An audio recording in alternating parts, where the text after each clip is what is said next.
You are the one they call. When the crisis hits, when the world unravels, when the sky is falling, the phone rings, and it is always, always for you. You are the architect of the solution, the calm voice in the storm, the human bedrock upon which others build their sense of safety. You have accepted this role. You have even taken a quiet, stoic pride in it. You are the strong one. This is your identity. But a question haunts you in the silence after the call ends, after you've dispensed the advice, solved the problem, and held the line. A question that you push down with all your might. Who do you call? When your own hands are shaking, when your own world is unraveling, where is the bedrock for you? The silence that answers you is a crushing weight. This is the paradox of your power. Everyone leans on you, but you have nowhere to lean. Let me be clear. That feeling of profound, unshakable loneliness is not a personal failing. It is not a sign of your weakness. It is a symptom. It is a warning light, blinking red in the control room of your soul, signaling a catastrophic system failure. You do not have a connection problem, you are experiencing a programmed outcome. Your isolation was not an accident. It was by design. You are living under the shadow of a master deception, a lie whispered from generation to generation, woven into our myths, our movies, our corporate culture. The lie is this: true strength means never needing anyone. It is the myth of the self-sufficient hero, the lone wolf, the unshakable titan who stands alone against the storm. This is the poison they sold you, and they told you it was a virtue. Look around you. We live in the most connected society in human history, yet we are drowning in an epidemic of loneliness. Rates of isolation among leaders, high achievers, and caregivers, the strong ones, are skyrocketing. How can this be? Because the connection is an illusion, a digital phantom. The system demands you stay connected enough to be useful, but isolated enough to be controllable. It profits from your performance, but fears your pain. So I ask you this, and I want you to feel the cold truth of it in your bones. What if your greatest strength, your reliability, your capacity to hold it all together, is also the architecture of your most secret and desolate prison? And what if the key to unlocking that prison is not to become even stronger, but to finally embrace the one thing the lie has taught you to fear above all else? To understand the mechanics of this trap, we must turn to a man who was not a guru or a life coach, but a prophet of the human psyche. Nearly a century ago, a Swiss physician named Carl Jung looked into the soul of modern man and saw the sickness beginning to spread. He didn't offer platitudes. He offered a diagnosis. And his diagnosis is a terrifying mirror to the pain you feel right now. Jung gave us a concept that is both a gift and a curse, the archetype of the wounded healer. His profound insight was this: it is only through our own wounds that we develop the capacity to heal others. Your empathy, your intuition, your uncanny ability to know just what someone needs. These gifts were not given to you by chance. They were forged in the fires of your own private suffering. Your pain is not an obstacle to your purpose, it is the very source of your power. This is why you became the strong one. You became the fixer because you knew what it was to be broken. You became the protector because you knew what it was to be vulnerable. You learned to navigate the darkness for others because you had first been lost in it yourself. Every act of strength you offer the world is an echo of a time you had to be strong for yourself, with no one else around. But here is the cruel genius of the lie. Here is the trap within the archetype. Society adores the healer, but it despises the wound. It celebrates your strength, but it fears the vulnerability that created it. It will gladly accept your gift, but it will command you to hide the source. It wants your healing light, but it wants no part of the darkness where that light was born. Do you see the transaction now? It's not support, it is exploitation. The system does not want you to be a whole, integrated human being. It wants you to be a function, a utility, a predictable resource. Your own needs, your own pain, your own messy humanity. These are an inconvenience to the machine that runs on your unwavering stability. You've been praised not for your humanity, but for your ability to suppress it. Think of it in your modern life. The boss who calls you a rock star for canceling your vacation to finish a project. They are celebrating your sacrifice. But what would happen if you walked into their office a month later and said, "I am on the verge of burnout. I am not okay"? The praise would curdle into concern, then annoyance. The rock star becomes a risk. The asset becomes a liability. The lie demands your endless performance. Think of it in your relationships. How many times have you been praised for being the low-maintenance friend or the easy partner? You are applauded for not having needs, for always being the giver. But you are not a houseplant. This is not a compliment. It is the drawing of a cage. It is a quiet, unspoken contract that says, your strength is welcome here, but your problems are not. So let's reframe this. You don't have an intimacy problem, you have a utility problem. You have been so expertly conditioned to be useful that you have forgotten how to be seen. You have been trained to offer answers, not to share questions, to provide comfort, not to ask for it. You show up as a solution, and you are surprised when people treat you like one, to be used and put away until the next problem arises. The lie of the unflinching hero is an act of psychic violence. It demands that you amputate the parts of yourself that feel tender, afraid, uncertain, or broken. You are forced to perform a version of yourself for the world, a curated and powerful avatar. But you are left alone in the dark to sit with the bleeding stumps of your amputated humanity. This is the amputation of the soul. This, right here, is the source of that deep, gnawing, soul-crushing loneliness. It is not the absence of people. You are surrounded by people. It is the absence of all you. The authentic, wounded, beautifully imperfect you has been banished. That self is in exile, locked away in a dungeon of your own psyche, so that the strong, you can perform its duties and collect its hollow applause. This is Jung's great warning, a psyche that is split, a persona that is at war with its shadow. The hidden, wounded parts will inevitably lead to sickness. The anxiety you feel for no reason, the deep, hollow ache in your chest at 2 a.m., the feeling of being an imposter in your own life, that is not a malfunction. That is your true self, your wounded self, rattling the bars of its cage, begging to be seen. The ultimate danger is that the mask fuses with the skin, the performance becomes your identity. The lie you perform for others becomes the story you tell yourself. And the prison, which at first felt like a duty, begins to feel like home. You forget what it was even like to be free, to be whole. You become the guard of your own solitary confinement. Let us be perfectly, brutally clear. This is not a glitch in your personality. This is the system working exactly as intended. A society composed of millions of isolated strong ones is a society that is profoundly easy to manage. You are far too busy holding up your corner of the world to ever question the integrity of the person who designed the building. But the lie goes deeper still. Its roots are more ancient, and its poison more subtle than you can imagine. This isn't just a flaw of modern capitalism or pop psychology. To maintain its power, the lie had to commit an act of philosophical theft. It had to take a timeless truth about human strength and twist it into a weapon against your soul. To see this theft, we must go back 2,000 years, to the philosophers of the Stoa, and to a man who was both an emperor and a slave to duty, Marcus Aurelius.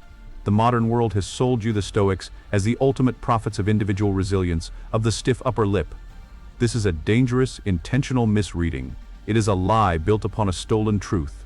The true heart of Stoicism was not self-sufficiency. It was a radical concept of interdependence. Marcus Aurelius wrote in his private meditations, "What is not good for the beehive cannot be good for the bee." The supreme virtue was not to be an unbreakable rock, but to be a functioning, contributing, and supported part of the human community, the cosmic hive. Our purpose was found in our connection.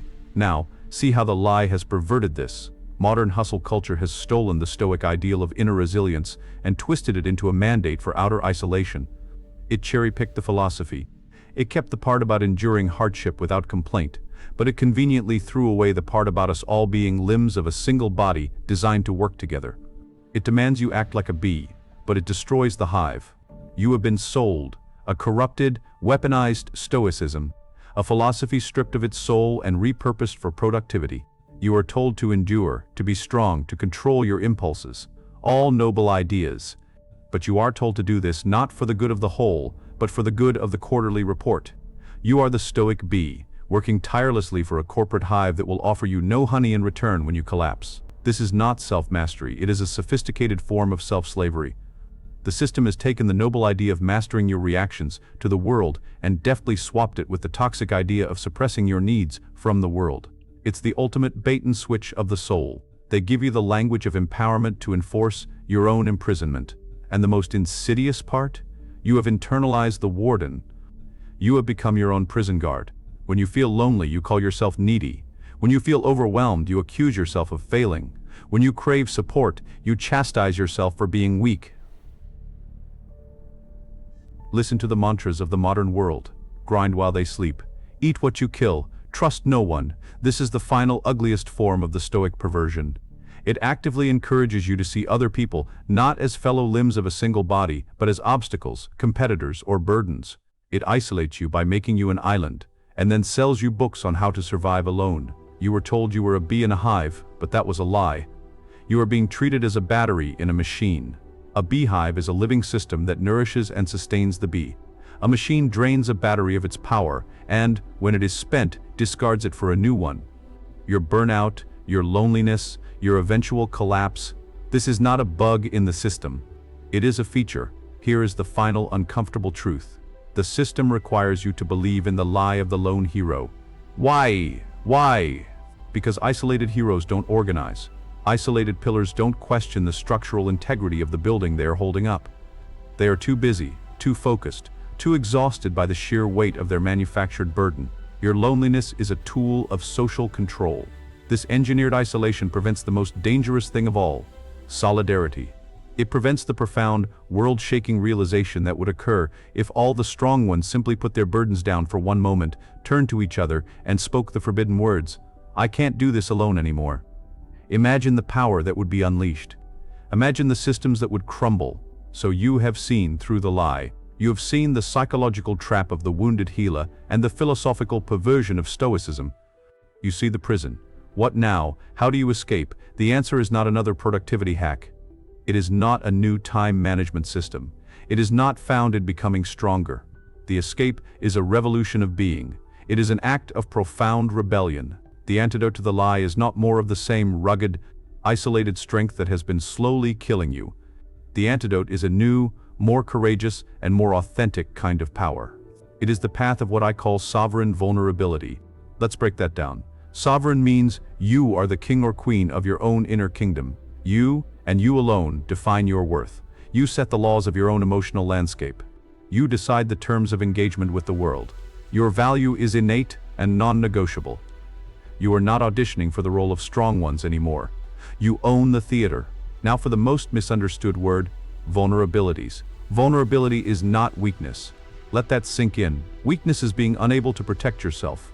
Vulnerability is the conscious, courageous choice to be seen in your truth, without needing the approval of the person who sees you.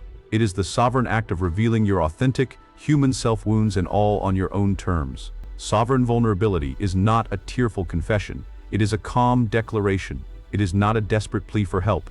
It is a firm statement of your reality. It is not, "I'm falling apart, please save me." It is, "I have the capacity to handle this, but I no longer have the desire to do it alone." It sounds like this: "I appreciate your perspective, but this is my boundary, and I will enforce it." It sounds like, "I am feeling overwhelmed by this, so I will be stepping back to recharge." It is the fusion of truth and self-respect. You are not asking for permission to be human. You are announcing it as a fact. This is how you reclaim the power of the wounded healer archetype. You integrate the wound with the healing. You show up as a whole person. You say to the world, "Yes, I am strong. And yes, I have needs. Yes, I am resilient. And yes, I get tired." These two things are not in contradiction. They are what make me human, and my humanity is the source of my power. Think of the Japanese art of kintsugi, where broken pottery is not discarded but lovingly repaired with lacquer mixed with powdered gold. The philosophy is that the piece is more beautiful for having been broken. The cracks are not flaws to be hidden. They are part of its history, to be illuminated. Sovereign vulnerability is applying kintsugi to your soul. You don't hide your breaks, you line them with the gold of self-respect. Be warned, this will be terrifying at first. The lie has trained you that your needs are a liability and your vulnerability is a weakness. When you first begin to speak your truth, you are conducting an audit of every relationship in your life. You are sending up a flare, and you will discover who is truly in the hive with you, and who was just there for the honey. Some people will leave. They will not know how to handle the whole you. They will resent that the utility is no longer available 24/7. Let them go. Their departure is not a loss. It is a filtration. It is not a rejection. It is a profound and necessary liberation. Every person who walks away makes space for someone who is capable of meeting the real you. You are clearing the ground for a true hive. The choice is now yours. You have been given the map of your prison. You can see the bars. You can see how the myth of the lone hero was crafted to isolate you, to exhaust you, to turn your most beautiful gift into the engine of your deepest pain. You can no longer claim ignorance. The question is, what will you do with this sight? Do not wait for the world to save you. The system benefits from your slumber. Your boss, your friends who only call in a crisis, the culture that worships at the altar of burnout. They will not give you permission to rest. They will not invite you to be vulnerable. You must grant that permission to yourself. Sovereignty is not given, it is taken. Understand this. The ultimate act of strength is not lifting more weight. It is having the courage to put the weight down. It is the courage to say that sacred and terrifying word, number. The courage to disappoint others in the service of your own soul's survival. The courage to choose your own integrity over their approval. Your loneliness is not a quiet sadness to be managed. It is a primal scream. It is a fierce and urgent call to arms from the deepest part of your being.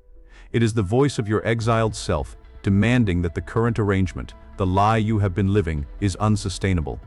It is a demand for a more authentic, more integrated, more human way of life. And when you begin to live this truth, a strange magic occurs. You stop attracting dependents and start attracting allies. You stop attracting consumers of your energy and start attracting co-creators of a better reality. You begin, piece by piece, to build a true hive, a community founded not on transactional need, but on mutual respect, sovereign vulnerability, and shared authentic humanity. This is the end of the lie that strength means isolation, the end of the lie that your wounds are your shame, the end of the lie that you must be a machine to be valuable. You are not a machine. You are not a pillar. You are not a utility. You are a human being, wounded and powerful, broken and beautiful, and your wholeness is your birthright. So, the next time the world asks you to be the rock, the next time the phone rings in the middle of the night, I want you to take one deep, sovereign breath. And before you answer, ask yourself the Stoics' true question: what is good for the bee? And what is good for the hive? The answer must be the same. Choose wholeness, choose truth, choose yourself. Your real life is waiting for you on the other side of that choice.